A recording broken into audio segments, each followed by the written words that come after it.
Salut les Pecnus, c'est Dog Vitamine.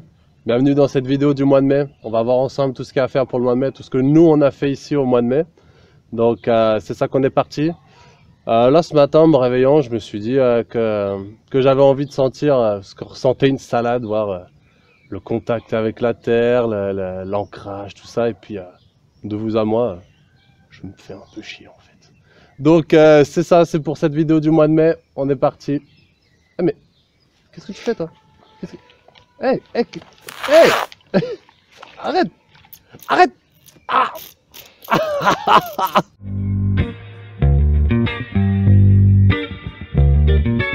Salut les Pecnus, bienvenue au jardin.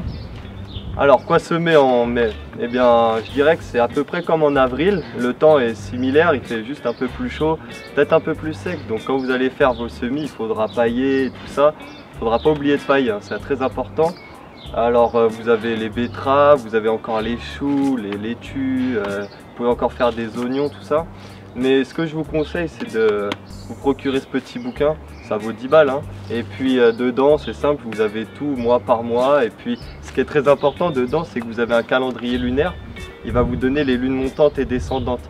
Parce que pour les semis, ça n'a pas d'importance, les lunes, mais par contre, il y a des jours à respecter. Il y a des jours fleurs, des jours fruits, des jours racines, des jours feuilles.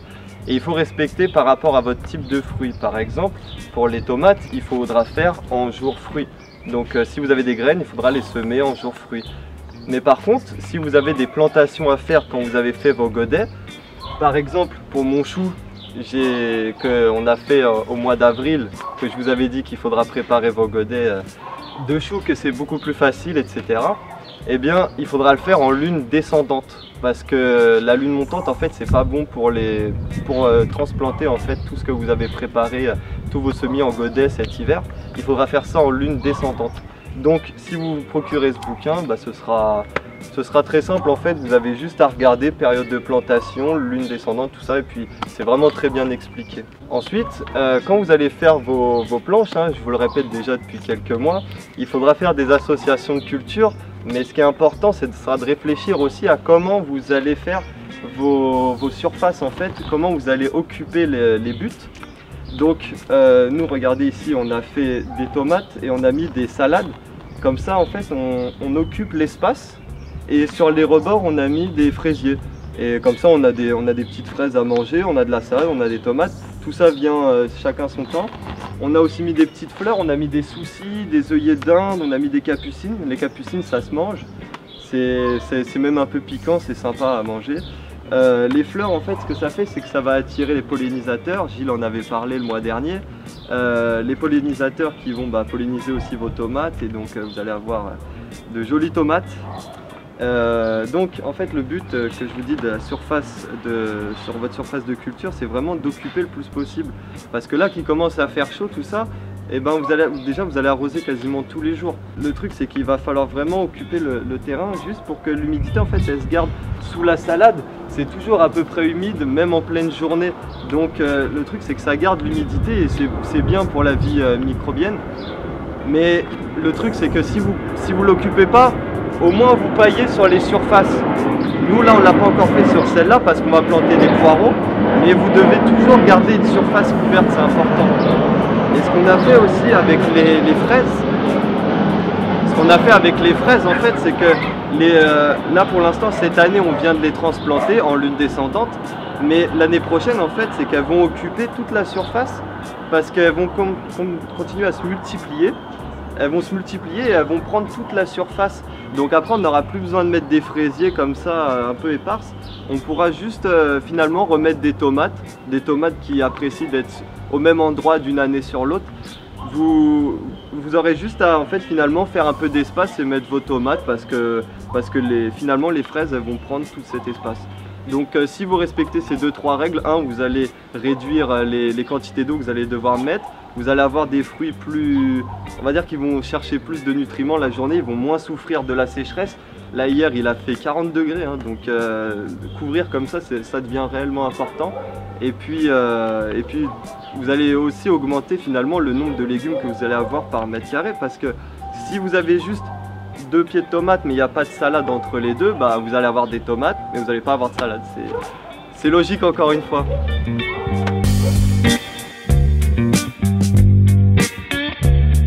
Ok les Pecnus, au mois de mai avec toutes les pluies, plus soleil qu'il y a beaucoup de petits insectes, beaucoup de ravageurs, des petites maladies qui viennent au jardin.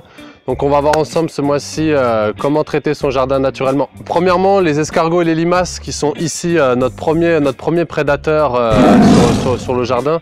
Donc il existe pas mal de traitements naturels pour les éviter, du moins les contrer. Ici on évite de les zigouiller quand même. Donc premièrement, pour les barrer, vous pouvez faire des petites allées de fleurs. Certaines fleurs sont assez efficaces pour les repousser. Les coquilles d'œufs pilées comme ça en bordure de jardin, ils ne peuvent pas passer dessus, ils se blessent. Je ne sais pas si vous pouvez voir ici le long du jardin, on a mis une montagne de marc de café. Donc pareil pour éviter le passage.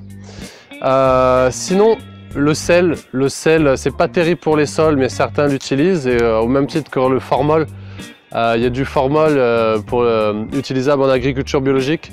Personnellement ici on n'utilise pas, mais je comprends les gens qui l'utilisent. Un truc aussi utilisé en biodynamie contre les limaces et les escargots, ça s'appelle le purin d'escargot.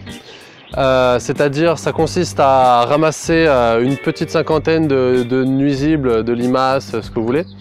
Vous les faites brûler et ensuite il y a avec les cendres une manière de procéder pour dynamiser l'eau et tout ça. Donc c'est pas très éthique, mais ça fonctionne, ça fonctionne plutôt pas mal. Contre les maladies et les ravageurs, il existe un panel d'autres solutions. Donc ici je vais pas toutes les énumérer pour éviter de vous monter la tête comme ça. Par contre je vais vous montrer un petit truc de grand-père très utile au jardin. Je vous montre ça tout de suite. Donc un petit bout de cuivre, un câble dénudé. Le cuivre c'est bien connu, contre le mildiou c'est très efficace. Donc on va le planter directement dans le tronc du pied de tomate. Donc ça va lui faire le même effet qu'un petit vaccin. Donc hop, on le transperce.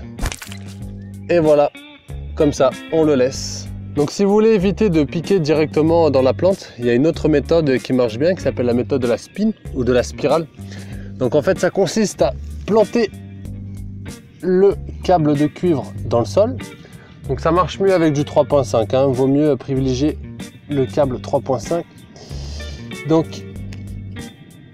on passe autour du plant de tomate et on fait 7 spirales autour. 7, c'est vraiment important.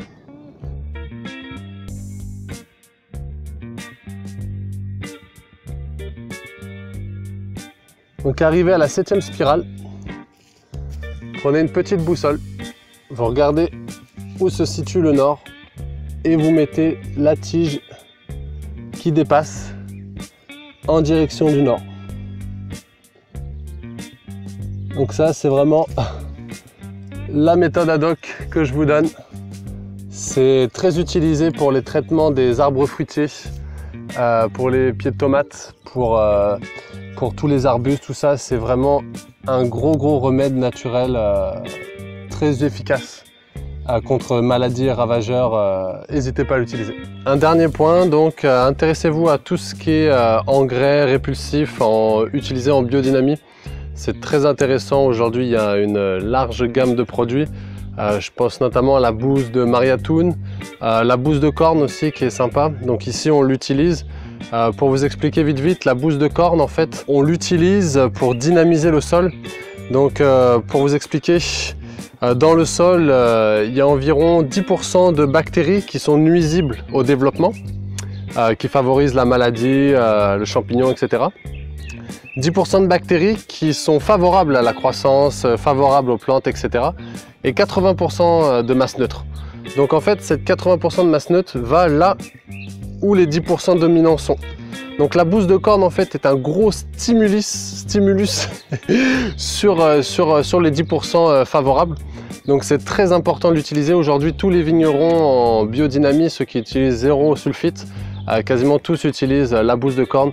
Donc n'hésitez pas à vous renseigner comment l'utiliser, comment le préparer et l'appliquer au jardin.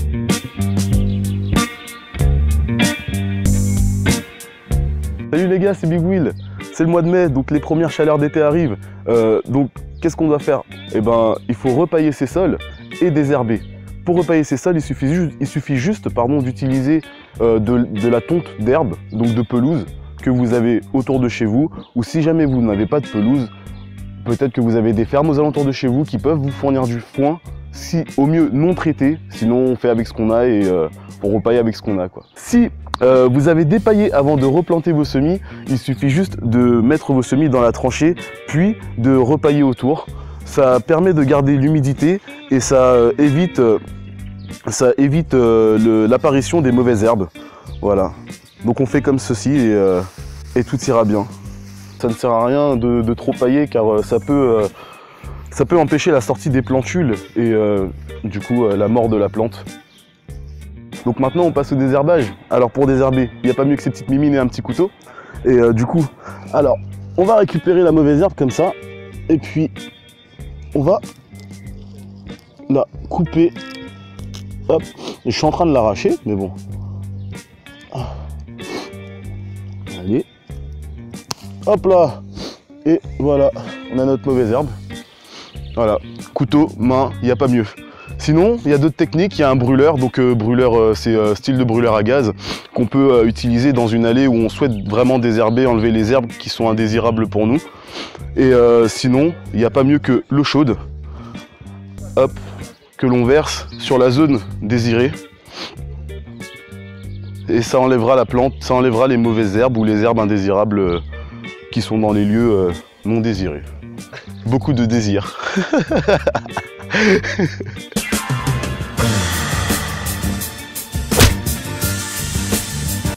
Et voilà, dernier point.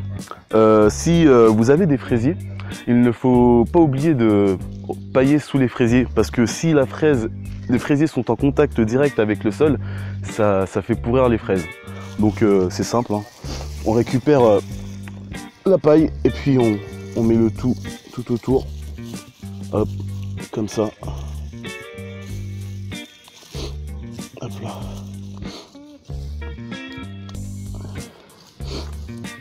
Hop là. Et voilà, il n'y a pas plus simple. C'est paillé.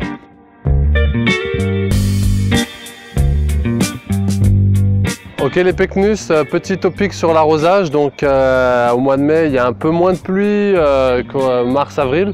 Donc un petit truc pour des petits conseils, des petites épreuves à laquelle on a fait face, donc on fait partager. Alors pour arroser, premièrement, n'hésitez pas à arroser, privilégiez l'arrosage le soir. Comme ça les plantes vont avoir le temps d'assimiler, bien garder l'humidité. Sinon un petit coup le matin, si vous avez arrosé le soir, repassez un petit coup le matin, surtout sur les semis, ça fait du bien. Surtout s'il y a du paillis, ça va pouvoir garder l'humidité. Donc quand vos plants sont au stade jeune, c'est important de bien insister sur l'arrosage. Vraiment n'hésitez pas à y aller. En fait, je vous explique, l'eau vaut mieux un petit peu plus. L'eau va faire que la racine va être stimulée vers le bas, donc ça va favoriser son enracinement. Donc n'hésitez pas, ça c'est un arrosoir de 12 litres. Exemple pour des pieds de tomates, 12 litres, n'hésitez pas, ça peut faire pour juste 4-5 pieds, hein. N'hésitez pas à bien arroser. Deuxième point, concernant votre arrosage, les types d'arrosage. Donc l'arrosoir, ça fait très bien. C'est un peu vieux comme le monde ce truc là, ça marche très bien. Les lances pour arroser, c'est super efficace. Ça permet de gagner du temps en fait. Nous on panache un peu les deux entre l'eau qu'on récupère. on installe une petite buse et on arrose. On évite d'utiliser l'eau courante, l'eau claire. Maximum privilégier l'eau grise sur un jardin en perma, ça va pas trop si jamais on utilise l'eau du robinet. Donc privilégier l'eau grise. Et puis un dernier truc aussi qui est sympa à utiliser, je sais pas si vous en avez dans votre coin, on le trouve pas partout, mais pour arroser en général c'est pas mal, c'est les nuages. Les nuages pour arroser, c'est plutôt pas mal. C'est pas nous qui avons déposé le copyright, mais en général, ça marche bien aussi.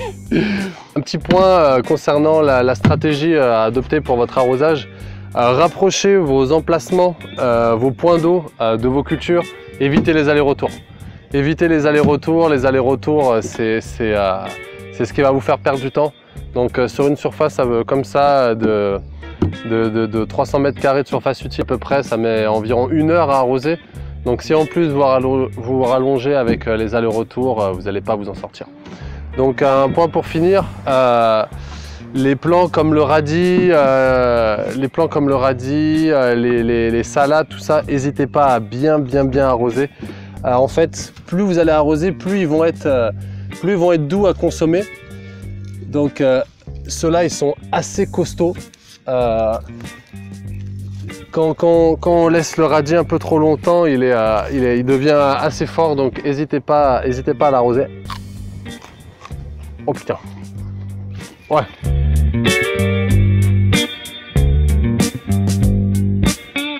Ok les pecnus, c'était la vidéo du mois de mai. J'espère que ça vous a plu.